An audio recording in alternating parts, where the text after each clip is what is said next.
maybe more on the biomarker side. So why are they so great, and why do we need to kind of like invest more in them? With all of the things that we're working on lifespan, it's taking a long time. Even in mice, it's 2 years until we know, yes, this works or this didn't work. So that's already kind of like way too long. And that's one reason why we want these biomarker of aging or age trait biomarkers. They're slightly different of what they're measuring.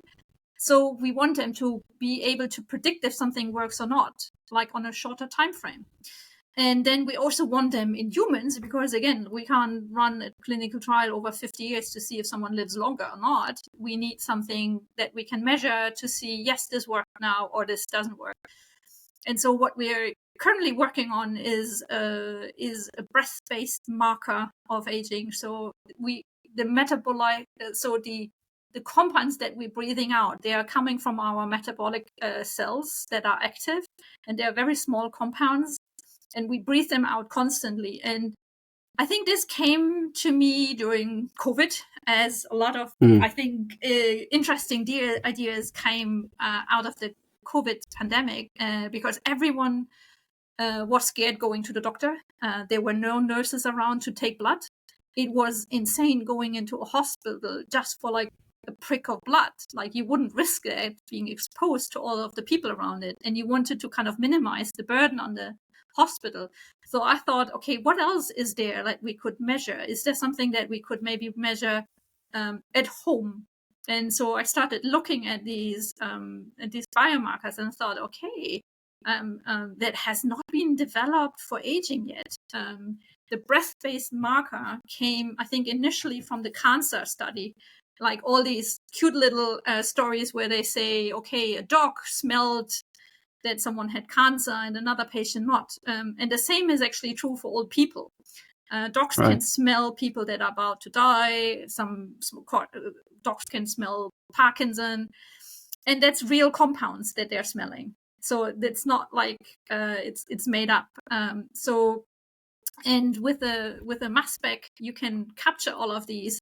And what we're hoping to do is come up with an alternative to kind of like an aging clock. So something that you can measure in the breath of a human being, and that you can hopefully in the future then do at home. But so in the moment, we don't know it will work. It looks good, but we don't know.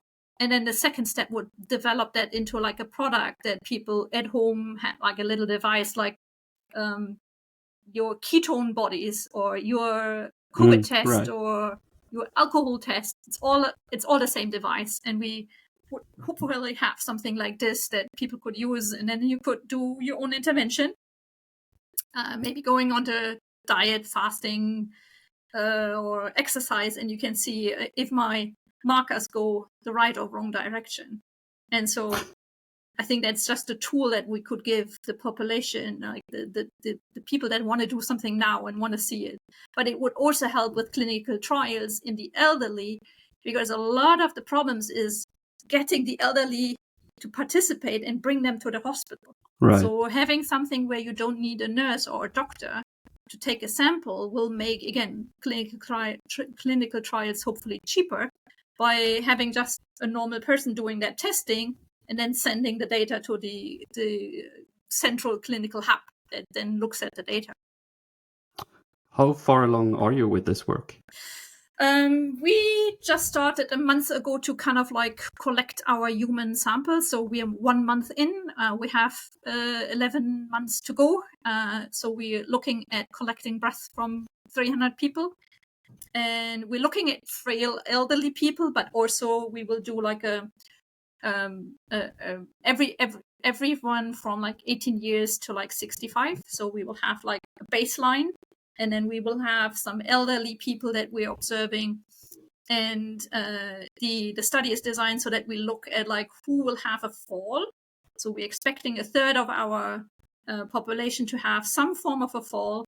And then we let them come in again and like do another test to see, once, can we predict who has a fall? And can we see who is recovering quicker?